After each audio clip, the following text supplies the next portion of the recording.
Anybody home? Come on out, everybody! It's time to play! You're crazy. I'm not crazy, I just don't give a fuck! Smoking bars outside inside, and I wanna know what the fuck you're doing with my time! Oh, I kick ass for the Lord.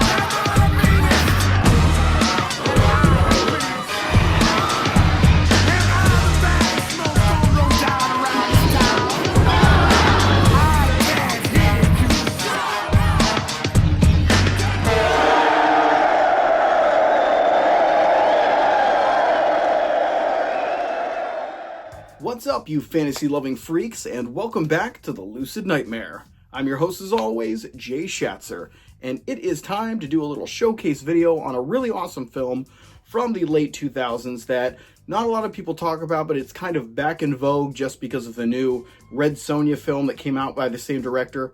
I wanted to put this film into the spotlight, and it is MJ Bassett's 2009 Solomon Kane. And it's a really awesome fantasy film with James Purfoy in it. And let's just get into it and let me talk about it some more. So here is Solomon Kane.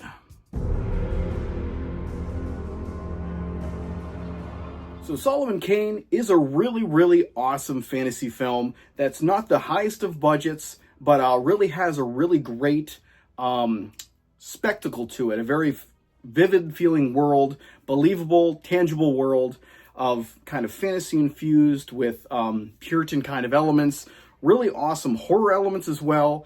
But let's talk about the premise and kind of the backstory of this character of Solomon Kane.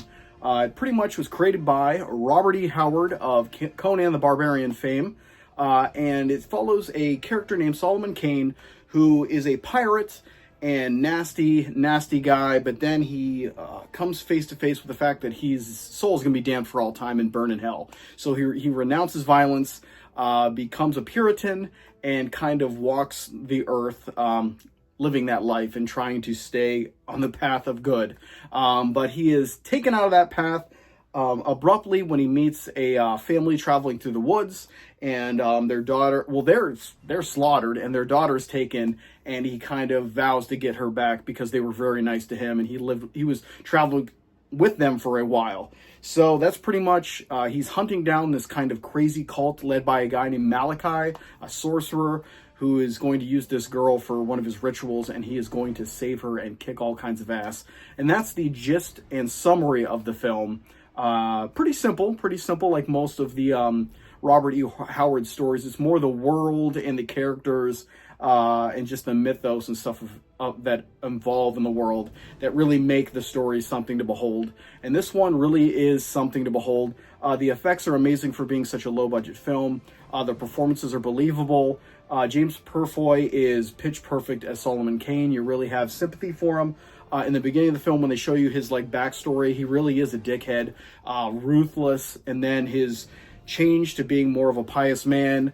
You really feel it in his character, the regret of the past, and then when he kicks into that badass mode again, when he's going to kind of rescue the girl, it really is believable. You feel his performance, and he's what makes the movie, I think, work. He's the glue that holds it all together.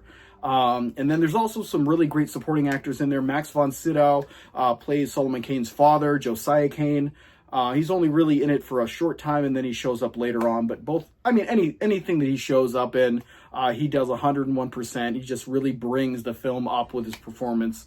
And then there is a brief, it's not really a cameo because he really puts things into motion, but Pete Postwaite, this is one of his last performances. He plays William Crowthorne, a father of this traveling family, and he bonds with Solomon Kane for a few days while they're traveling, and I guess Solomon Kane, he comes to love the family, and then when things go down and the family's attacked and the daughter's taken away, that's what brings all this into motion. But Pete does a great job in this one. He's just a fantastic actor, just like Max von Sydow, anything they're in. So this film really benefits for a stupendous cast that really brings the film and story to life. And I think that's what makes Solomon Kane such a great film and underappreciated film. And I think that's where you kind of steered off with the new Red Sonja movie that came out, directed by MJ Bassett, the same director of this film, though a totally different life, because MJ Bassett was a man when they directed this movie I'm talking about, and then transitioned over to a woman for Solomon Kane, or shortly after this movie, and then she's done a few other ones. But yeah, I haven't seen it for myself, so I really can't say, but from what I hear, it just doesn't seem like it has that heart and soul that Solomon Kane had. Maybe it didn't have the budget as well, but I am going to see it someday, because I really am I'm a huge Red Sonja fan. I love the old Red Sonja movie with Bridget Nielsen. I'm not ashamed to say it. I enjoyed it when I was a kid. And I do love the story of Red Sonja, and I love how she pops up every so often in Conan comics and stories and things like that.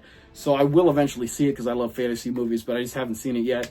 But yeah, this Solomon Kane movie, I wish they would have continued what they wanted to do. They wanted to do 2 more movies to make it a trilogy. It never happened, just because it didn't really hit off with a lot of fans, because it was hard to get this movie. When I first saw it, I had to buy a foreign copy of it somewhere to get it shipped to me, because it just wasn't shown anywhere. It wasn't available physical media or anything. So but definitely check this one out if you love fantasy. It's really, really great. They do a great job, great characters, and just a vivid Robert E. Howard world brought to life.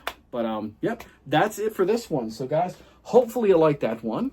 It was Solomon Kane, a really fabulous fantasy film that more people need to see. But that's it. Hope you like what I'm doing here.